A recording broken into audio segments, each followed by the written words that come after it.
한미연합연습 2025 자유의 방패가 지난 20일에 종료됐습니다. 트럼프 2기 행정부 출범 이후 처음으로 실시돼서 더 주목을 받았죠. 한미연합 방위태세 어떤 부분이 강화됐는지 자세히 짚어보겠습니다. 먼저 이번 한미 자유의 방패 연합 연습 어떻게 평가하세요? 예, 트럼프 2기 행정부가 출범한 지 벌써 이제 2달이 가까이 됐습니다. 네. 그런데 이제 트럼프 1기 행정부 때도 우리가 잘 봐서 아시겠지만 이제 이분이 이제 연합 연습하고 훈련하는데 돈 너무 많이 들어간다고 그래서 이런 것들이 굉장히 부정적인 생각을 갖고 계셨던 분이거든요. 그래서 트럼프 2기 행정부가 출범하면서 혹시 한미연합 연습이 줄어들까 이런 데 대한 이제 우려를 하고 있었는데 다행히 이제 그런 거는 없이 정상적으로 훈련을 지금 진행이 됐다는 점에서 굉장히 큰 다행으로 생각을 합니다. 그래서 이번에 실시되는 FS 2025 같은 경우에는 사실상 북한의 남침을 가정한 시뮬레이션 훈련이거든요. 그럼에도 불구하고 한미가 연합으로 다양한 기동훈련까지 실시를 했습니다.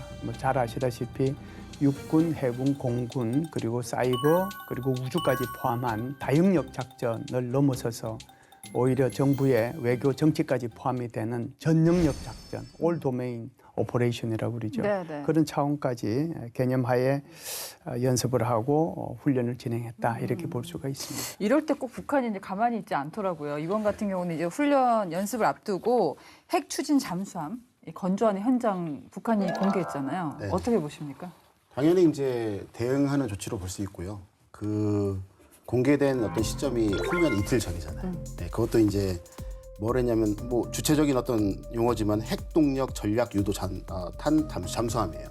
그다음에 이게 예전에 이제 2021년 8월달에 당대회에서 이제 핵잠수함 보유를 5대 가업 중에 하나로 이렇게 천명을 했거든요. 그리고 나서 현지를 방문하면서 김정은이 뭐라고 했냐면 정확하게 적대 세력들의 악습화된 포함 외교, 포함 외교를 제압하는 핵 강국의 강한 억제력으로서라는 이 워딩을 해요. 포함 외교. 그렇죠. 예전에 보게 되면 이제 제국주의가 좀 이제 다른 나라에 가서 굴복시킬 때 앞바다에서 이제 함선을 배치시켜 그걸 포함 외교라고 그래요? 네. 그래서 이걸 한번 빗대어 보게 되면은 지난 2월 10일 날 이제 그 미국의 핵추진 잠수함인 알렉산드리아함하고 그다음에 3월 2일에는 미국의 이제 핵추진 항공모함인 칼빈슨함이 부산에 입항했잖아요. 거기에 대한 어떤 포함 외교에 관련된 어떤 반발로 볼 수가 있고 그다음에 아까 말씀드린 것처럼 10일 날 훈련이 시작되는데 이틀 전에 왔다는 것은 아까 말씀드린 것처럼 분명히 반발 또는 대응으로 하는 거죠. 북한이요 지금 그 미 항공모함 전력을 위협적으로 생각하니까 아마도 이런 대응을 했을 것 같은데 뭐 때문에 어떤 점을 가장 두려워하나요? 칼빈슨 함이라고 하는 것이 항공모함이잖아요. 항공모함인데 혹시 항공모함 한번 타보셨나요? 저는 이제 젊었을 때 미국의 지참모대학 학생으로 갔던 적이 있어요. 저 같은 사람은 타보면 큰일 나지 않습니까? 거기 이제 공개 행사를 하니까 그래서 이제 노폭함에 정박돼 있는 이 항공모함을 한번 타본 적이 있는데 사실상 그때 젊은 시절이었잖아요. 소련 때였으니까 타보고 깜짝 놀랐어요. 뭔 배가 이렇게 크냐 이런 생각을 가졌었는데 그 길이가 한 333m 정도 되니까 축구장 길이 한 3배 정도 되거든요. 크네요. 그게 이제 어느 정도의 이제 성조원이 타느냐 하면 5,000명 내지 6,000명입니다. 그래서 가끔 이제 항공모함 안에 들어가면 거기서 길 잃는 사람도 있다고 이제 하는 이유가 바로 그런 이유라고 볼 수 있습니다. 중요한 것은 거기 얼마만큼 전력이 이제 탑재되느냐 하는 게 중요하잖아요. 전투기만 80대 정도 탑재가 됩니다. 거기에 이제 뭐 G기까지 그리고 이제 공중급유기 그다음에 전자전기 이런 게까지 다 올라가거든요. 사실상 떠다지는 군사기지라고 이제 우리가 얘기하는 이유가 바로 그런 것들 때문에 그렇습니다. 그런데 우리는 통상 이제 눈에 보이는 항공모함만 생각하잖아요. 그런데 이 항공모함이 다니는 것은 우리가 이제 항모강습단이라고 표현을 하는데 이 항모강습단이 갈 때는 제일 앞에 전략잠수함이 가요. 좌우측에 호위함하고 구축함이 가고 그 뒤에 군수지원함이 가고 그리고 제일 뒤에 다시 또 전략잠수함이 가거든요. 실제로 보면 진짜 스케일이 방대하겠네요. 그렇죠. 네. 그러니까 그 위에 탑재되어 있는 것도 대단한 거지만 좌우측 앞뒤로 가는 그 전력도 어마어마한 거죠. 그러니까 저게 우리를 뭐 이렇게 우리에게 공격을 가해왔을 때 상상하면 정말 위협적일 것 같은데 그렇죠. 말씀만 들어도. 그러니까 어지간한 나라의 군사력보다도 훨씬 강한 네. 군사력이 바로 이 항모 전단이다 이렇게 볼 수가 있죠. 그게 이제 칼빈슨 함이 지난 2일 날 우리 부산에 들어와 가지고 지금 이제 한미연합훈련에 같이 참여를 했거든요. 아마 이 훈련이 끝나면은 한미연합훈련에도 같이 칼빈슨 함이 참여해서 훈련을 할 것으로 그렇게 생각을 합니다. 이럴 때 보면 이제 북한에서 꼭 김여정 북한 노동당 부부장 네. 이 사람이 꼭 등판을 하더군요. 그렇죠. 예. 이제 김여정이가 지금 좀 전에 이제 말씀을 하셨지만 김여정이가 이제 담화를 통해서 얘기를 했죠. 우리도 적수국의 안정권에 대한 전략적 수준의 위협적 행동을 정대시키는 선택안을 뭐 신중하게 검토하겠다. 그러니까 말이 좀 복잡하게 한데 쉽게 말씀을 드리면 위협이라고 하는 것은 이게 처음 나오는 용어거든요. 위협을 통해서 행동으로 이걸 보여주겠다라고 하는 거예요. 예. 그래서 위협. 예. 위협이라고 예. 얘기를 하거든요. 그래서 아마 이것 때문에 이미 우리 훈련 시작하는 날 그러니까 지난 첫 월요일이죠. 그때 이미 북한은 탄도미사일을 항해도 해주에서 서해상으로 쐈잖아요. 그리고 나서 이제 지금 조용하긴 한데 모르죠. 앞으로도 계속해서 북한은 추가적인 도발을 할 가능성은 있다 이렇게 봅니다. 네, 그럼 하나하나 좀 쪼개보겠습니다. 이번 한미연합연습에서 야외 기동 연습이 확대됐습니다. 야외 기동 연습. 원래 이렇게 훈련할 때 야외에서 하는 거 아닙니까? 네, 하는 거야 맞죠. 예. 네. 정례적으로 한미가 함께하는 이 연습은 그 두 가지로 나눠요. 이제 지휘소 연습과 야외 기동 연습으로 나눠지는데 지휘소 연습은 영어로 CPX라고 합니다. 커맨드 포스트 엑서사이즈. 보시면 알겠지만은 전병력이 나는 게 아니라 지휘관하고 전투참모단 위주로 훈련을 실시를 하는 거고요. 그다음에 그 야외 기동 연습 같은 경우는 FTX로 이렇게 얘기를 많이 하거든요. 네. 그래서 필드 트레인 엑서사이즈. 그래서 말씀하신 것처럼 야전에 나가서 이제 하는 건데 특정 제대의 어떤 편제된 전 장병과 이제 그 병력들이 장병과 이제 장비들이 나와서 쌍방 훈련을 하는 것으로 하고 있거든요. 근데 이 두 훈련의 특징은 뭐냐면 아무 시나리오라는 게 아니고요. 저희가 전시를 가정을 해서 한미 간에 작성된 작전 계획 있잖아요. 그걸 작전 예규에 따라서 한번 시뮬레이션 한번 해보는 거예요. 실제적으로. 그러면서 여기서 뭐가 문제점이 되지, 뭘 업그레이드 해야 되지라는 것들을 이제 도출하는 어떤 의미 있는 훈련이거든요. 근데 예. 이번 훈련에서 특징적인 게 하나가 있어요. 그게 뭐냐면은 아까 이제 말씀을 하셨지만은 이제 지해공, 사이버, 전자기 스펙트럼, 우주, 인지까지 해서 전 영역에 걸쳐서 지금 현대전. 이제 그렇죠. 네. 훈련이 이제 실시가 된 건데 근데 이게 왜 그러냐면은 이제 어느덧 우크라이나 러시아 전쟁이 3년 차에 접어들었잖아요. 접어들으면서 그 전쟁 교훈을 살펴보니까 중요하게 나오는 게 뭐냐면 러시아의 하이브리드 전그를 상쇄시키기 위해서는 보니까 유무인 복합을 좀 어떻게 해야 되는가. 그다음에 사이버전, 전자기전을 기존 재래전과 어떻게 통합시켜야 될 것인가. 인공위성 중심의 총결전은 어떻게 할 것인가. 그리고 또 가장 중요한 건 사람이기 때문에 사람이 인식하고 활동하는 그 인지 영역에서 어떻게 활동하는 거 해야 될 건가를 한미가 긴밀하게 이제 시나리오에 집어넣어서 훈련을 했다는 것이죠. 그렇기 때문에 이제 이번 올해의 훈련은 이전과는 다르게 이제 폭도 되게 넓어지고 횟수도 좀 이렇게 많이 증가했다. 네. 이렇게 좀 평가를 하고 있습니다. 그러니까 지금 야외 기동 연습이라는 게 이제 우리가 연습은 실전처럼이라고 얘기하는 그 컨셉이 되게 잘 맞는 게 전장 상황 가정에서 이제 하는 실전용 훈련인데 예전에 저희가 뉴스에서 봤을 때 팀 스피릿이라는 얘기를 많이 했었잖아요. 그런 개념인가요? 그걸 이어받은 건가요? 팀 스프리트 훈련은 1976년부터 1993년까지 했는데요.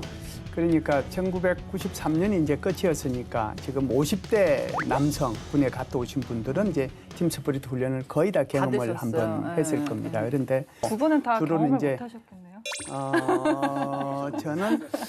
저는 이제 한번 따져봐야 될 것 같은데요. 이제 팀 스프리트 훈련이 그 전에도 사실상 1953년도 휴진이 되고 난 뒤에 그때는 이제 유엔 사령부가 있었지 않습니까? 유엔 사령부, 주한미군 사령부, 우리 한국군하고 아주 소규모의 훈련은 이제 쭉 지속되어 왔어요. 그것을 이제 우리는 포커스 렌저라고 얘기를 합니다. 그런데 어떤 문제가 생기느냐 하면 크게 이제 두 가지의 대내외적인 상황이 생기는데 하나는 우리 여기 베트남이 적화가 되잖아요. 그러니까 베트남이 적화가 되니까 거기 공산화 도미노가 이제 막 소위 말하는 이제 인도 차이나 반도로 다 넘어간단 말이죠. 캄보디아, 라오스까지. 그러니까 이제 여기에 대해서 이제 상당히 이제 쇼크를 많이 받았고 우리나라에서도 사실상 북한이 이거 뭐 침략할 수 있는 거 아닌가. 그러면 미국 입장에서 보면은 이제 한국과의 이런 훈련을 아주 강하게 함으로써 북한을 이제 이렇게 침략하지 못하도록 억제할 필요가 있겠다는 그런 생각을 하나 할 수 있잖아요. 그 당시에는 북한은 굉장히 그 위협을 느꼈을 것 같아요. 왔다가 바로 그렇죠. 올라오면 되잖아요. 그렇죠. 네. 그러니까 1976년도부터 시작을 한 거니까 이때 이제 많이 참여할 때는 30만 명 정도가 와. 동원이 돼서 훈련을 했으니까 네. 사실상 어마어마한 그 전력들이 한미 간의 전력들이 참가를 한 거죠. 뭐 주한미군뿐만 아니라 하와이에 있는 이제 미군들, 괌에 있는 미군들, 주일 미군들, 본토의 미군들도 이제 오고 그랬었거든요. 굉장히 많은 이제 전력들이 참가를 했는데 이게 이제 그만둔 배경이 있어요. 1993년에 제가 그만뒀다라고 그랬잖아요. 네. 1993년도에 이제 어떤 일이 있었습니까? 북한이 NPT에서 탈퇴를 하잖아요. 그래서 이제 이 NPT의 탈퇴를 유보하게 하고 미국과 북한 사이에 소위 말하는 이제 핵 협정 그걸 이제 체결을 해서 북한을 비핵화시키기 위한 그런 노력을 이제 해야 될 필요가 있었거든요. 그래서 이제 그러다 보니까 결국은 이제 훈련 이걸 이제 좀 취소시켜 주는 것이 아마 북한으로 하여금 그 유인책을 제공해 주는 거니까 그래서 그때 이제 제네바 회담이 있었고 그 결과로 그때부터는 이제 훈련이 취소가 되고 그리고 나서 이제 다른 이름으로 또 규모도 조금 줄여가지고 네네네. 그러면서 이제 그것이 계속 맥락을 유지하다가 오늘날에 이렇게 프리덤 실드 훈련으로 변경이 된 거죠. 결과적으로는 그럼 팀 스피릿 중단했던 의도가 전혀 이제 현실화되지 못한 거네요. 사실은 이제 북한을 억제할 수 있는 그런 능력들이 충분히 있다라고 이제 판단을 했고요. 이제 북한에서 보면 우리가 그 뒤로도 이제 여러 가지 군사회담을 많이 했지 않습니까? 북한에서. 그러면은 정말 우리 앵커님께서 좀 전에 말씀하셨다시피 우리가 이렇게 팀 스프리트 훈련을 하면 북한은 준전시 상태가 돼요. 그러면은 그때 당시에 김일성이나 김정일을 포함해서 모든 지부들이 전부 다 빵가 속으로 다 들어가요. 그러면은 그들만 빵가 속으로 들어가니 아니라 군 지부도 다 그렇겠죠. 들어가야 되거든요. 한 달 동안을 거기서 살아야 되니까. 그러니까 굉장히 힘들었. 그 뒤에 이제 그 사람들이 우리 군사회담 할 때 제발 이 훈련 좀 하지 마라. 나 지금 햇볕 좀 보고 살자. 뭐 그런 식으로 얘기할 정도였으니까. 예. 그만큼 이제 한미 연합 훈련이라고 하는 이 팀 스피릿가 북한한테 주는 그런 어떤 강압이라고 할까요? 예, 예. 억제력이라고 할까요? 그건 굉장했다 이렇게 볼 수가 있죠. 이 팀 스프릿 할 때 저는 초등학생이었거든요. 근데도 기억에 남는 게 뉴스 같은 데 보면은 굉장히 신식 무기들, 최신식 무기들을 막 쫙 전시하듯이 보여줬던 기억이 나요. 되게 기억에 남는 것들이 꽤 있을 텐데요.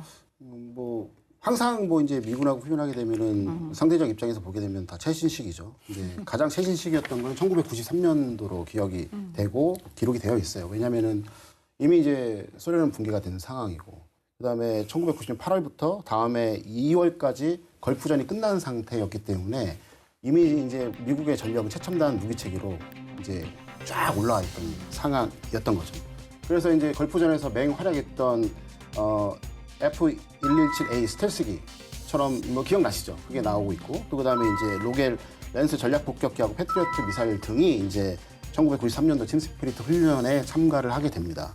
당시에 이제 일본 마이니치 신문에서 이걸 특비를 하는데요. 뭐라고 하냐면 괌 기지에서 발진한 로겔 랜스 폭격기 3대, 한국 기지에 배치된 스텔스기 4대와 패트리어트 미사일 대대가 처음으로 참가할 예정인 이번 팀 스피리트는 첨단 무기 체계의 실험장이 될 것이라고 얘기를 한 거예요. 근데 북한 정권에서 가장 싫어하는 게 뭐냐면 자기가 있는 위치가 노출되는 거예요. 왜? 표적화가 되니까. 그래서 뭐 김정은도 맨날 기차만 그렇죠. 타고 예. 다닌다고. 그렇게 되는데 예. F-11, F-117A 같은 게 스텔스기인데 저게 방공망에 잡히지가 않아요. 그러니까 내가 언제 타격당할 수 있을지 모르는 어떤 그런 두려움이 엄습을 하고 있는 것이죠. 그래서 이런 부분들이 이제 상당히 크게 이제 두려움을 작용했고 그 당시에 또 아까 말씀하신 것처럼 93년도 NPT를 북한이 탈퇴를 했기 때문에 이런 부분에 압박용으로서 이제 이런 차탄단 무기가 들어오고 있는 거죠. 그래서 우리나라에 훈련을 들어왔을 때 훈련의 규모와 그다음에 종류, 그다음에 들어오는 무기 체계의 어떤 그런 부분들은 다 국제 정치의 어떤 논리와 다 연결돼 있다는 것입니다. 그래서 이제 저는 개인적으로 1993년도에 있었던 그 들어왔던 무기 체계가 가장 최신이었다. 예, 이렇게 보고 있습니다. 그 이번에 북한 입장에서 가장 위협적인 전략은 뭡니까? 이제 우리가 프리덤 실드, 그러니까 우리가 봄에 하는 것은 프리덤 실드고 그다음에 이제 여름에 거의 끝날 무렵에 하는 것은 얼지 프리덤 실드잖아요. 이렇게 이제 대규모 한미연합 훈련할 때마다 항공모함이 온 건 아니거든요. 그런데 제일 큰 것은 역시 전략자산 중에 전략자산이라고 볼 수 있는 칼빈슨 항공모함이 핵 와가지고 항공모함. 그렇죠. 네. 핵추진 항공모함이고 여기는 소형 원자로 2개로 움직입니다. 큰일 그러니까 나네. 이거는 한 번 들어가면 24년, 25년을 그냥 핵 연료 교체 없이 이렇게 다닐 수 있는 것이 이게 어마어마하네요. 핵추진 항공모함이거든요. 네. 그러니까 이것 자체가 이제 굉장히 큰 이제 전략 자산의 전개라고 볼 수 있고요. 사실상 이번에 훈련하기 전에도 2월 18일 날 핵 잠수함이에요. 알렉산드리아하오. 요게 이제 부산 기지에 입항을 했고요. 또 2월 20일에는 B-1B 전략 폭격기가 우리 한국에 전개돼 가지고 한미 연합으로 해서 공중훈련도 진행을 했거든요. 그리고 이제 이번에 F-35가 와가지고 해군은 해군 훈련대로 하고 또 한미일 연합 훈련을 하게 될 텐데 이번에 이제 공군하고 합동 이제 연합 훈련을 한 게 있어요. 그게 뭐냐면 우리 이제 스텔시 같으면은 F-35A잖아요. 그러니까 이거는 이제 이륙해서 뜨는 건데 여기에 칼빈슨 함에 지금 탑재되어 있는 것은 F-35C입니다. C라고 하는 것은 이게 그냥 그대로 위로 수직 이착륙이죠. 수직 이착륙하는 건데 이 F-35C 그리고 우리가 가지고 있는 F-35A 그리고 미군이 또 가지고 있는 F-35 이런 것들이 같이 한미연합훈련을 했다라고 하는 것이 가장 큰 뭐 특징적이다 이렇게 볼 수가 있죠. 근데 합참이 이제 발표한 걸 보니까요. 북한의 전술 변화를 시나리오에 네. 반영해서 훈련을 진행했다라고 네. 얘기를 했는데 북한이 변화했다는 전술 그게 어떤 건가요? 그러니까 북한이 이제 변화했다는 전술은 지금 이제 우리가 손에 딱 들어오는 건 없잖아요. 그러면은 북한이 전술이 변할 것이라는 것은 우리가 상상할 수 예측을, 있어요. 그래서 시나리오한 표현을 쓰는 그렇죠. 거예요. 왜 그러면은 북한이 전술이 변할까라고 하는 건데 가장 최근의 전쟁 양상을 반영할 거다라고 보는 거거든요. 가장 최근의 전쟁 양상은 두 가지잖아요. 이스라엘하고 하마스, 이스라엘하고 헤즈볼라 간의 전쟁이 핵심이고요. 두 번째는 지금 이제 러시아 우크라이나 우라 전쟁이잖아요. 그럼 러우 전쟁이나 이스라엘과 또 아랍 간의 이 전쟁 속에서 가장 특징적인 게 뭐예요? 드론이잖아요. 결국은 이제 드론을 이용한 우리 한국에 대한 공격이라든지 뭐 전자교란이라든지 그리고 또 다른 이제 사이버전이라든지 이런 것들이 있지 않겠는가. 이게 결국은 북한 스스로도 지금 여기 러시아에 결국 파병돼 있으면서 파병을 통해 가지고 드론을 활용하고 운용하고 회피하고 하는 방법들을 계속해서 지금 배워 나가고 있는 거거든요. 그러면은 결국은 이제 북한의 전술들이 이런 것들을 반영하지 않겠는가. 그렇다라고 하면 우리는 여기에 어떻게 대응해야 될 건가라고 하는 차원에서 북한의 전술 변화라고 하는 그 시나리오를 적용을 해서 우리도 여기에 대응하는 차원에서 훈련을 한다 이런 의미입니다. 저희가 이거를 팔로우할 수밖에 없는 게 드론 전력 있잖아요. 이제 우라 전쟁 얘기하셨으니까 북한이 여기서 이걸 굉장히 많이 배워왔다. 북한의 드론 전력이 매주 여쭤볼 수밖에 없어요. 와, 이번 주에는 어느 단계까지 발전을 했습니까? 어마무시하게 발전을 매주 다르죠. 했다고 보죠. 예. 예.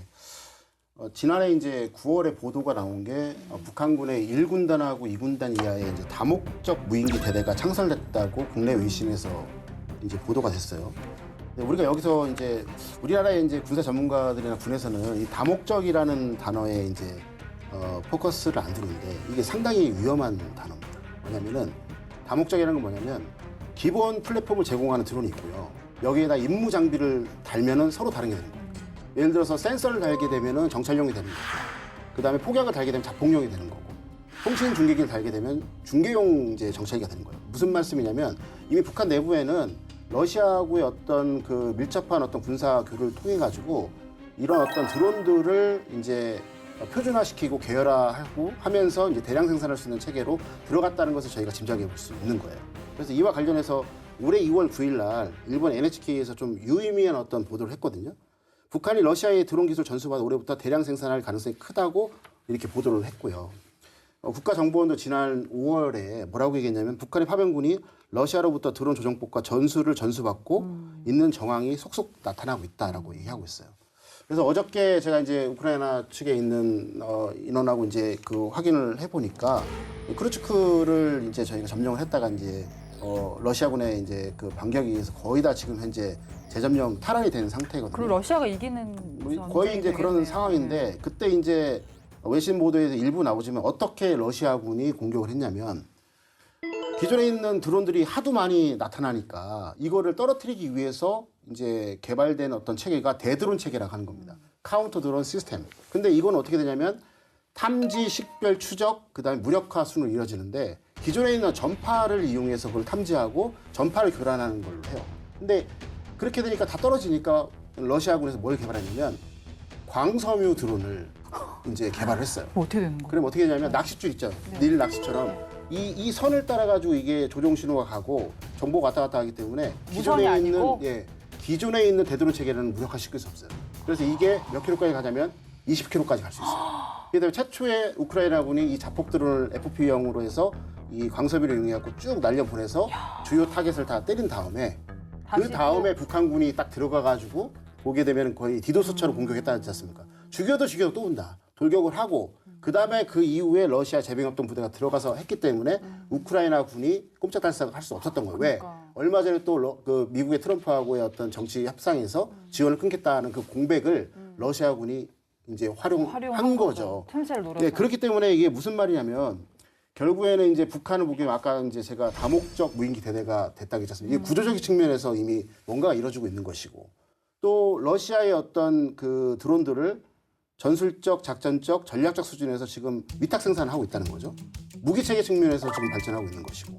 그다음에 실제로 이제 우크라이나 러시아 전쟁에서 싸우면서 전술적 측면도 지금 현재 획도하고 있다는 거죠. 그러면 군사역 수진의 3요소가 뭡니까? 싸우는 방법, 무기 체계 조직 편성을 혁신하는 거잖아요. 지금 그렇게 되고 있기 때문에 실질적으로 우리 눈에는 보이고 있지 않지만 지금 아름아름 움직이고 있다. 이게 잘못되게 되면은 우리는 핵을 갖고 있지 않잖아요. 근데 북한은 이제 그런 어떤 가능성이 높다고 평가가 되고 있고, 그다음에 우리의 어떤 뭐 모습을 보게 되면은 이런 드론들이 편제화되고 있는 것이 되게 뒤늦게 일어나고 있어요. 그렇기 때문에 핵에 이어서 이런 어떤 드론들도 우리가 이 감당하기 템포를 어려운데. 네, 그렇죠. 템포를 따라가지 못하면 비대칭 전력으로 저희가 위협이 당할 수 있다. 이 부분도 좀 봐야 돼요. 이게 왜 무섭냐면은 러시아가 패전을 한다고 해도 북한이 데이터를 쌓아가는 전쟁이기 때문에 그렇죠. 위협적인데 심지어 승전을 한다 러시아가 그럼 북한도 이제 승리하는 거잖아 남의 전투에 참가를 해서 의미가 남다르겠죠. 이게 우리한테 굉장히 두려운 시나리오가 뭐냐면 예전에 이렇게 무인기가 북한에서 보내서 이제 서울 상공을 한번 쫙 돌고 간 적이 있잖아요. 근데 그 전에는 우리가 온지도 모르고 갔어요. 근데 이번에 아예 뭐 어떤 무력을 쓴다든지 진짜 끔찍하지만 누군가를 공격한다든지 그런 식으로 도발이 강해질 수 있는 거예요. 2014년도에 파주에서 무인기 추락한 거 발견을 했고 그리고 또 백령도에서 추락한 거 발견을 했잖아요. 근데 2017년에도 이게 인제에서도 또 발견이 됐거든요. 성주의 그 사드 기지 체계와 관련된 사진 555장 555 그것이 이제 거기에서 나오기도 했거든요. 이것이 이제 첫 번째 도발이고 이것은 주로 이게 어떻게 보면은 촬영하는데 초점을 둔 정보 획득이 이제 초점이었다라고 보고요. 두 번째 도발은 지금 말씀하신 것처럼 2022년도 12월 30일, 31일 그 정도 될 거예요. 그게 이제 소위 말하는 우리 경기도하고 서울 지역까지 와서 무슨 뭐 용산을 거예요. 찍었니 안 네, 찍었니 그 5대가 와가지고 한번 훑고 들어갔거든요. 이것이 이제 크게 보면은 이제 북한이 우리한테 한 두 번에 걸친 이제 어떻게 보면은 드론을 이용한 우리에 대한 어떤 침략이라고 이제 볼 수가 있는데요.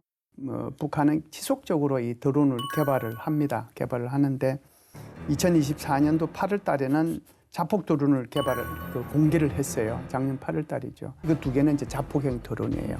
정찰형 드론에서 자폭형 드론으로 진화했죠. 또 하나가 아주 놀라운 것을 북한이 공개를 하는데 그게 바로 무인 고고도 정찰기라고 하는 것. 대한민국도 가지고 있는 글로벌 호크랑 아주 빼닮은 북한 말로는 샛별포라고 얘기를 하거든요. 이것도 공격을 했고 미국의 리퍼라고 하는 그 공격용 헬기, 공격용 무인기 있습니다. 이거하고 아주 닮은 샛별라인 이것도 이제 같이 공개를 했거든요. 그리고 이제 이것들이 이제 문제가 뭐가 되느냐 하면은 북한은 지금 좀 전에도 말씀을 하시긴 하셨지만 러시아에 파병을 해가지고 굉장히 북한군들이 러시아의 이 드론 운용 기술을 많이 배우잖아요. 그것뿐만 아니고 지금 샤헤드 공장이 이란제인데 그 공장이 러시아에 있어요. 이 공장에서 샤헤드를 만드는 사람이 누구냐 하면 북한 근로자들이라고 하는 거예요. 게다가 이제 거기는 누가 가 있느냐 하면 정찰 총국장이죠. 이창호 정찰 높은 사람 총국장 아니에요? 벨 3개. 어이구. 이 사람이 거기 가서 이제 최초에 갈 때 갔었는데 왜 갔겠느냐. 그러니까 정찰총국의 임무가 결국은 이제 요인 암살하고 정찰하고 정보 입수하고 하는 거니까 드론은 굉장히 중요한 자신들이 수단이잖아요. 이걸 가지고 한번 보려고 했거든요.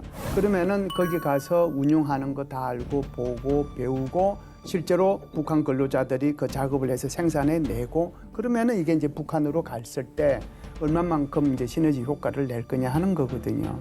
그리고 이제 이것들이 굉장히 가격이 비싸면 모르는데 한 대당 한 500불 한다.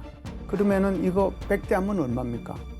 이게 100대, 1000대 이거 결국은 뭐냐면은 벌떼처럼 그냥 우리를 향해서 공격을 할 수도 있다는 그러니까 옛날에는 거거든요. 인해 전술을 진짜 사람 갖고 했는데 이제 드론으로 인해 전술할 수 있는 맞습니다. 시대인 거네요. 그렇죠. 예. 드론을 통해서. 그래서 벌떼 드론하고 여기에 이제 미사일하고 포탄하고 섞어서 이렇게 보내게 될 경우에 결국은 우리가 이걸 탐지를 누가 해야 되잖아요. 레이더가 탐지를 해야 되는데 레이더에 부하가 걸리게 되는 거거든요. 결국은 이제 그러면은 여기에 효율적으로 타격을 하는데 한계가 있는 거거든요. 그렇기 때문에 조금 우리가 관심을 좀 가지고 여기에 대응할 필요는 있겠다 이런 생각은 합니다. 더 두려운 게 뭐냐면 드론 기술만 늘어난 게 아니고 드론에 대응하는 대드론 전력, 뭐 재밍으로 뭐 이렇게 혼란을 준다든지 그런 기술이 북한도 발전하고 있다. 얼마 전에 그 국민의힘 유영원 의원께서 이제 방문하셨잖아요. 그래서 북한군 포로하고 얘기하면서 이런 얘기를 해요. 북한군이 포로가 뭐라고 하냐면 중대에 드론 재민군 6정이 있고 제일 처음에는 잘 떨어졌는데 그 다음에 우크라이나 뭐 어떻게 해보니까 안 떨어지더라 하면서 이미 지금 현재 북한군이 파병된 북한군 대드론 체계에서 전술적 수준에서 지금 현재 이거를 맛보고 있다는 거죠. 근데 문제는 뭐냐면 우크라이나 전쟁을 딱 보게 되면 러시아 전쟁을 보게 되면 뭐가 있냐면 이 대드론 체계가 기가 막힌 게 너무 많아요. 어떤 게 있냐면 예를 들어 하늘에다가요. 이제 그러니까 벌룬을 띄워요. 띄우고 나서 거기에다가 뭐라 하냐면 거기다가 잿머를 달기도 하고요. 그래서 하늘에서 이제 방사를 딱 해버리는 방법이 있고 또 하나는 이제 시긴트 같은 어떤 그러니까 통신 정보를 확인하는 걸로 달아가지고 그 드론 오퍼레이터를 찾아내서 그걸 포병하려고 전멸하는 그런 것도 있단 말이에요. 그러니까 이런 부분들을 이제 북한군이 파병돼서 보겠죠. 그러면서 이런 것들을 하는데 제 찜찜한 건 뭐냐면 대장님부터 해가지고 이제 계속해서 오물풍선이 나오잖아요. 그러면서 이제 먼저 재밍을 하고 그 다음에 이제 오물풍선을 이제 보내면서 이런 어떤 모습을 봤을 때 그것도 연습하고 있는 걸 수도 있다. 그런 것들이 이제 이미 이제 그런 것들이 상호 교류가 되면서 준비하고 있었지 않았을까라는 의심도 해볼 수가 있고 실질적으로 파병되고 있으면서 우크라이나, 러시아 다 양측이 제가 말씀드린 그런 다양한 방법도 사용하기 때문에 이제 나중에 되면 저희가 이제 우리 드론 전력이 좀 극대화될 거 아닙니까? 네. 그래서 그걸 대항하기 위한 어떤 것들로도 충분히 나올 수가 있다. 아니 그러면 자유의 방패 연습 때 우리 뭐 하고 있는 거예요? 이런 거 다 대비해야 되잖아요. 준비를 하고 있죠. 네. 하면서 이제 문제는 제가 말씀드렸지만은 아직까지도 뭐 중국에 있는 어떤 소부장 문제, 그다음에 우리 어떤 산업 생태계 문제 때문에 지금 현재 우크라이나나 러시아, 그다음에 북한의 어떤 속도를 봤을 때 우리나라가 그 드론이 이제 편제화되고 있는 부분들이 좀 되게 더디게 진행되고 있어요. 네. 그런 대드론 체계에 대해서는 좀 대비하고 있는 부분들이 좀 적죠. 왜? 분명히 이제 우리의 이런 전략과 전술을 알기 때문에 북한은 러시아나 우크라이나에서 목도한 대드론 체계를 구축할 것인데 우리는 지금 현재 드론 전력을 극대화하게 하는 거에 초점을 맞추고 있기 때문에 그렇기 때문에 이거는 드론 전력과 대드론 전력은 같이 가야 되기 때문에 앞으로 이제 내년도 있고 올해 후반기 이제 여름에도 있기 때문에 계속해서 발전시켜 나가야 될 부분이다 이렇게 말씀드릴 수 있습니다. 문제가 이제 말씀 들으면 드론만 있는 게 아니고 핵도 있고 재래식 전력도 있잖아요. 북한 쪽에 여기에 대응할 수 있는 운용 방식이 중요한데 이번에 연습에서 이런 걸 또 시행을 했죠. 네, 그러니까 제일 중요한 것은 이제 북한이 핵무기를 가지고 있다라고 하는 게 이제 문제가 되는 거거든요. 그걸 가지고 이제 한국에 직접 사용할 수도 있는 거잖아요. 제일 중요한 것은 이제 핵무기를 사용하기 전에 먼저 그걸 제거하는 것이 제일 중요하겠죠. 그리고 이제 만일에 북한이 우리한테 핵무기를 쏜다라고 하면은 그 핵무기를 쓰는데 우리는 재래식 전력으로 그걸 가지고 때려 가지고는 안 되거든요. 그러면은 여기에 미국의 핵무기가 필요한 거잖아요. 그러면은 미국의 핵무기하고 한국의 첨단 재래식 전력 이걸 통합하는 것을 우리가 CNI라고 부릅니다. C는 Conventional Forces 할 때 재래식 전력이고 N은 Nuclear Forces 핵무기고 I는 인테그레이션이거든요. 그래서 이 CNI를 통해 가지고 그걸 하겠다라고 훈련한 건데 우리 특수전 사령부가 북한에서 어떤 핵시설을 이제 발견을 했어요. 그 핵시설을 발견을 했을 때 그러면 이제 어떻게 조치를 하느냐 하는 것을 이번에 훈련을 했거든요. 그러면 이제 여기에 등장하는 게 드론이 등장을 합니다. 경찰 드론이 등장을 해가지고 그 핵시설의 규모, 위치 그리고 거기 얼마만큼 병력들이 이제 여기에 배치되어 있는지를 판단을 하고 그리고 나서 밖에 있는 인원들에 대해서는 소총을 쏠 수 있는 드론, 소총 소화기 드론, 그 소화기 드론이 그들을 이제 제거를 합니다. 그리고 나면 이제 거기에 시설물들이니까 아무래도 중요하게는 거기는 철조망이 쳐져 있을 거 아니에요. 그리고 지뢰지대도 있을 거고. 그러면 여기에 이제 다목적 정찰 차량이 들어가면서 여기 무인이에요. 정찰 차량이 들어가면서 이게 정보를 입수를 하고 그리고 지뢰를 제거하는 로봇이 들어가서 탐지하고 그 지뢰를 제거하고 그러고 나서 이제 그 인원이 안으로 들어갑니다. 그럼 시설물 안에 들어갈 때는 시설물 안에서는 저기 어디서 쏠지를 모르잖아요. 여기에 이제 사족 로봇이 다시 등장을 해요. 그 발 4개 달린 마치 이제 우리 개처럼 생긴 그 로봇이 1층, 2층, 3층을 올라가면서 계속 정찰을 하고 그리고 나서 이제 그 뒤를 따라서 우리가 이제 저격병들 또는 소총병들이 올라가서 그들을 소탕을 하고 최종적으로 거기 WMD와 관련되는 것을 획득하는 네. 그런 이제 훈련을 한 거고요. 미군도 여기에 팩봇이라고 하는 그걸 투입을 해가지고 정찰하고 자폭하는 그 로봇이거든요. 그걸 투입해가지고 같이 연합훈련을 했다. 네. 북한의 영변 핵시설이 또 주목이 되는 게 이게 가동을 지속적으로 한다 이런 보도가 있습니다. 이거는 신뢰성이 있습니까? 있다고 보고 있고요. 왜 그러냐면 서로 다른 기관에서 이제 얘기를 하고 있고, 그 다음에 인공위성으로 장기간 이제 촬영한 어떤 인공위성 사진을 통해서 분석을 한 거거든요. 그래서 그 미국에 보면 이제 그 북한 전문 매체 38 노스가 있잖아요. 그래서 지난 3월 7일 날 상업용 위성들을 이용해서 한번 보니까 영변 핵시설에 이제 있는 실험실에서 간헐적으로 연기가 뿜어져 나오는 것들을 계속해서 이제 제시를 하고 있고요. 그다음에 이걸 봤을 때는 이제 핵 폐기물의 처리나 재처리 준비 같은 하위 수준에서 행동을 하고 있는 게 아닌가라는 것을 이제 유추해 볼 수 있는 것이죠. 그리고 또 이제 라파엘 그로시 IAEA 사무총장도 지난 3월 3일 날 동해 오스트리아의 그 비엔에서 열린 이제 정기 이사회에서 똑같은 얘기를 해요. 영변과 평양 인근 이제 지역에서 핵단지 내 우라늄 농축시설 재가동 중인 징후가 있다고 이렇게 얘기를 하고 있거든요. 그래서 이런 어떤 징후를 종합해 봤을 때 가능성이 되게 크다라고 이렇게 볼 수가 있고요. 이런 것들은 이제 우리가 이번 연습 직전에 이제 이런 것들이 이제 활성화되면서 할 수 있는 건 아까 말한 것처럼 이제 맞불, 대응 이런 거죠. 그래서 북한이 지금 현재 전술 핵탄두를 계속 고도화하려는 노력을 하고 있잖아요. 그래서 이런 부분들을 이제 징후를 보이면서 우리도 이런 걸 하고 있어 하면서 이제 국제사회를 견제하거나 협상력에서 이제 우세한 어떤 자리를 이제 점하기 위한 어떤 활동을 볼 수 있는 것이죠. 여기 눈에 띄는 게 전략사령부가 있어요. 이게 우리가 2024년이니까 작년에 창설이 된 곳이잖아요. 1년도 안 된 건데 여기가 연합훈련의 연습에 참여를 했단 말이에요. 그렇죠. 어땠습니까? 예, 이제 CNI를 하는 이제 핵심 부서가 바로 전략사령부 볼 수 있는데 전략사령부는 작년 10월 1일 날 창설이 됐고요. 그 임무가 있습니다. 그 임무가 핵과 대량 살상 무기에 우리를 향해서 공격하는 것을 억제하고 그리고 이제 만일 공격을 한다라고 하면은 여기에 대응 작전 계획을 수립하고 준비하고 시행하고 통제하는 그런 임무가 있고요.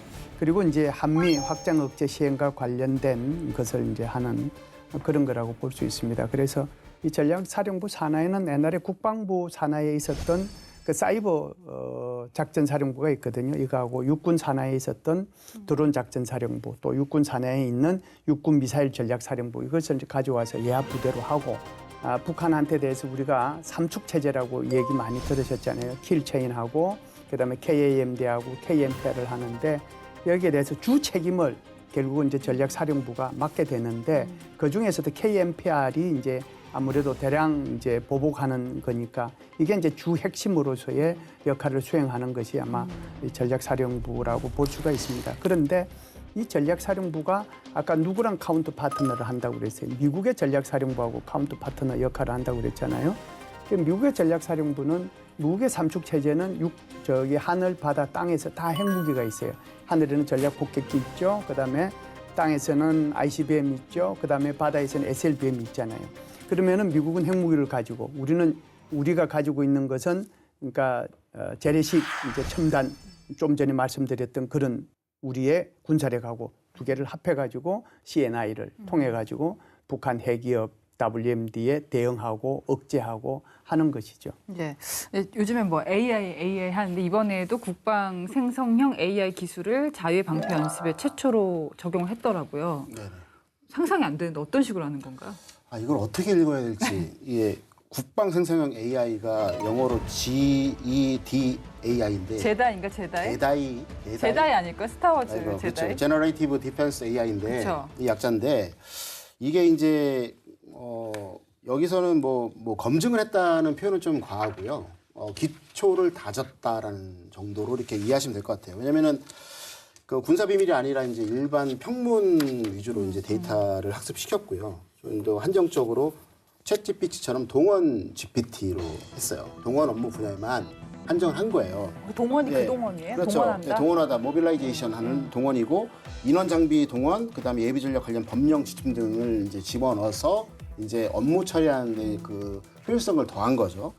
근데 우크라이나 러시아 전쟁을 통해서 부각되고 있는 것 중에 하나가 예비 전력에 관련된 부분이에요. 그래서 이제 이런 부분들을 가장 먼저 적용했을 거라 보고 있고요. 그런데 문제는 뭐냐면 이 동원 업무가 민간군 산하견과 다 연결돼 있어요. 그냥 군 독자적으로 할 수 있는 게 아니라 군뿐만 아니라 사회 전반적인 제요소를 통합해서 해야 되는 부분이기 때문에 기존에 있는 이 동원 업무를 이제 아날로그 형태에서 디지털의 최초인 자동화 단계로 넘어가면서 어떤 업무를 수행하는 어떤 참모들에게 도움을 주는 우리가 말하는 AI 참모 정도의 어떤 역할을 AI 참모. 시작을 했다. 예. 이렇게 보시면 될 것 같습니다. 저는 일할 때 챗GPT 같은 생성형 AI 많이 쓰거든요. 네네. 되게 재밌는 게 이게 처음엔 잘 못해요. 자꾸 말을 걸고 막 시키면 얘가 스스로 수준이 올라가더라고요. 저는 이제 군에서 쓰는 생성형 AI는 어떤 식일까? 네네. 우리가 쓰는 것보다 훨씬 복잡하잖아요. 복잡하죠. 이게 지휘나 뭐 통제할 수 있는 그 체계까지 올라가 있어요?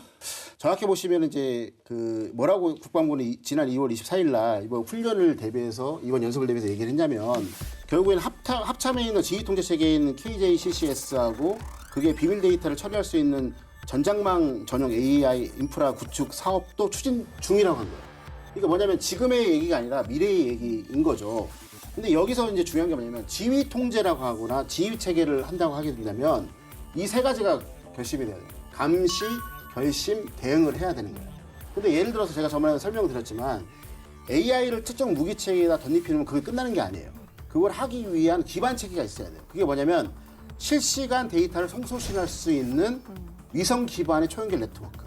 그다음에 결국에는 AI가 아무리 많은 옵션을 주더라도 결국에는 사람이 버튼을 눌러야 되기 때문에 그 현장을 가시할 수 있는 디지털 트윈 기반의 이제 가시화 체계가 같이 구축돼야 되는데 그게 지금 현재는 이제 저희도 계속 추진 중인 거예요. 예. 이유가 뭐냐면 지금 여기에 어떤 적의 표적이 나타났다고 하지만 이게 시간이 5분치가 되면 어떻게 되겠죠? 없을 수도 있고 아군이 있을 수도 있고 민간이 있을 수 있는 거예요. 지금 여기에 국방부에 말한 것은 이제 아까 말한 것처럼 어떤 고도화되는 단계가 아니라 이 그 AI라는 것은 3단계가 있잖아요. 자동화, 네네네네. 반자율화, 그다음에 자율화가 있는데 이 자동화 단계에 진입하는 순간으로서 한미 연합을 어떻게 강화할 것이냐라는 고민을 하고 있다. 이 정도로 이제 인식을 하시면 될 것 같습니다. 지금 뭐 북한 같은 경우에는 연합 연습이 끝나고도 도발을 하잖아요. 뭐 GPS를 교란한다든지 네, 네, 미사일 네. 발사한다든지 앞으로는 어떻게 보세요? 이번에도 그럴까요? 예, 지금 사실상 뭐 3월 10일 날 황주에서 서해상으로 근거리 미사일 발사를 했죠. 사실상 한미연합 연습이나 훈련할 때 북한이 이렇게 직접 도발하는 것은 굉장히 이례적입니다. 통상은 이제 한미연합 연습이나 훈련하기 전에 도발을 하거나 그렇지 않으면 끝나고 나서 도발을 많이 했거든요. 그만큼 이제 북한 스스로는 핵 미사일을 이제 이렇게 자기들이 자신 있다라고 생각하니까 과거 같으면은 방카에 숨어 있다가 지금은 이제 바깥으로 나와서 그렇죠. 그전에는 이제 훈련을 하기 전이나 후에 이렇게 도발을 하다가 이제는 이제 기간 중에 도발을 하는 이런 식으로 굉장히 좀 과감성이 늘어났죠. 그만큼 이제 우리로 보면은 위협이 늘어났고 위험성이 높아졌다 이렇게 볼 수가 있는 건데 제가 볼 때는 이제 북한이 뭐 이번 훈련 기간에서도 그럴 뿐만 아니라 앞으로도 계속 이제 북미 간에 이런 회담이 계획이 돼 있는 뭐 날짜는 정해져 있지 않지만은 트럼프 대통령의 의지가 워낙 강하다 보니까 회담을 하지 않겠어요. 그러면 이제 몸값을 올리기 위한 수단의 하나로 지속적으로 좀 도발을 하지 않겠는가. 그렇다라고 하면 ICBM의 정상각도 발사는 한 번도 안 했단 말이죠. 그 발사라든지 그렇지 않으면은 다탄두 미사일의 뭐 시험 발사라든지 또 이제 북극성 4형, 5형 같은 경우는 SLBM인데 이거 같은 경우에는 지금까지 북한은 열병식 할 때 그 공개는 했어요. 그런데 한 번도 시험 사격을 안 했거든요. 이제 요기에 대한 것들도 좀 시험 사격 같은 걸 하지 않겠는가. 뭐 그런 생각은 합니다. 이번 자유의 방패 연습 성과도 있었는데요. 앞으로 어떻게 전략적으로 활용하면 좋을까요? 지금 뭐랄까 그 문제가 되고 있는 것 중에 하나가 뭐냐면 우리나라가 지금 미국의 전 정권에 의해서 민간 국가 및 기타 지정 국가로 지정이 됐다는 거잖아요. 그렇게 되면은 양국 간의 어떤 과학기술 협력의 어떤 제동이 걸릴 수가 있어요. 그렇게 되면은 우리나라처럼 뭐 자원이라든가 사람들이 많이 없는 곳에서는 기술력에 의존해서 경제 발전해서 산업을 발전시켜야 되는데 이게 문제가 될 수 있는 부분이에요. 근데 이번 그 자유방패 훈련에서 연습에서 가장 초점이 됐던 키워드가 뭐냐면 전영역 작전이에요. 전영역 작전을 하면서 아까 말씀드린 것처럼 우크라이나 러시아의 어떤 전쟁의 교훈을 받아서 유무인복합도 해보고 사이버전도 해보고 전자기전도 해보고 뭐 초연결전도 해보고 다 다양한 걸 했잖아요. 이걸 봤을 때 미국이 가장 싫어하는 게 뭐냐면 본토가 공격을 받는 거예요. 그런데 북한이 계속해서 ICBM탄의 그 성능을 고도화시키고 있기 때문에 그런 부분에 대해서 우려를 하고 있잖아요. 그래서 이번 훈련에 이번 연습의 어떤 초점 중에 하나도 그걸 어떻게 그 위협을 상쇄시킬 거냐에 대한 것도 있었단 말이죠. 더 중요한 거는 이제 전쟁의 영역이 아까 말씀드린 것처럼 다영역을 넘어 전영역을 가고 있기 때문에 결국에는 그게 안에서 들어오는 어떤 데이터라는 것들이 유형이 다르고 그다음에 이제 모습과 형태가 다르잖아요. 그렇게 하게 되려면 AI라는 것은 기본적으로 이제 써야 되는 거고 멀티모달 어떤 방식으로 또 그다음에 모여진 것들이 재처리하고 그거를 하나의 어떤 유의미한 정보로 하기 위해서는 연산 속도가 빨라야 되잖아요. 그럼 양자 기술이 들어가야 되는 건 기본이고요. 그렇기 때문에 결국에는 이 민간 국가로 지정되면서 지정받는 게 원자력, 그다음에 AI, 양자 기술 이런 것들이 이제 협력이 더디게 진행될 수밖에 없거든요. 네. 그래서 이런 어떤 훈련을 통해서 나와 있던 도출된 어떤 교훈이 결국에는 그런 분야에서 협력을 하지 않으면 한미 공조가 안 되고 결국에는 북한에서 촉발된 위협이 본토까지 갈 수 있고 전 세계를 위협할 수 있다라는 어떤 그런 메시지를 통해서 활용하게 된다면 이 난국을 좀 돌파할 수 있지 않을까. 그런 어떤 지혜를 발휘하길 바랍니다. 네, 실장님. 예. 사실상 뭐 연습은 성과도 있지만 문제점도 뭐 있을 수 있잖아요. 간단하게 몇 가지만 말씀을 드리겠습니다. 이번에 이제 CNI 훈련 처음 했잖아요. 그럼 시나리오는 하나였거든요. 그러면 시나리오는 지속적으로 이제 개발할 필요가 있어요. 그래서 다양한 시나리오를 개발해서 거기에 맞는 CNI 훈련이 연습이 좀 제대로 이루어졌으면 좋겠다는 게 첫 번째고요. 두 번째는 이제 지금 말씀하셨지만 전영역 작전에서 그러니까 다영역 작전에서 전영역 작전으로 바뀌잖아요. 그러니까 군사 분야만 있는 것이 아니라 여기에 외교 분야를 포함해가지고 뭐 통일, 다른 정부 부처의 모든 요소들이 여기 이제 전 영역에 포함이 돼야 되는 거거든요. 그런데 대한 이제 뭐라고 할까요? 정부 부처의 적극적인 동참 이런 것들이 좀 필요하다라고 보고요. 세 번째는 아무래도 이제 시뮬레이션 연습과 연동된 이번에도 이제 야외 기동 훈련이 16개 있었거든요. 이게 사실상 야외 기동 훈련하는 게 그렇게 쉽지는 않습니다. 게다가 한미연합 훈련하는 것도 쉽지가 않기 때문에 이런 것은 아주 좋은 기회거든요. 그래서 전략자산 전개와 연계된 한미연합 훈련이 이렇게 좀 같이 연결해서 이루어졌으면 좋겠다라고 생각하고요. 마지막 하나는 결국은 이제 한미가 변함없이 한미 간에 포괄적이고 전략적인 동맹이 더 발전될 수 있도록 노력해 나갈 필요가 있다. 이렇게 봅니다. 네, 이번 자유의 방패 훈련으로 한미 동맹의 연합방위 태세는 더 견고해졌습니다. 이번 훈련을 계기로 한반도 안보의 주도권 확고하게 다졌기를 기대합니다. 디펜스 프라임 오늘은 여기까지고요. 저희는 매주 금요일 밤 10시 KFN 또 유튜브 채널에서 여러분 찾아갑니다. KFN TV는 KT 지니 TV에서 채널 번호 101번으로 변경됐습니다. 시청해주신 여러분 고맙습니다.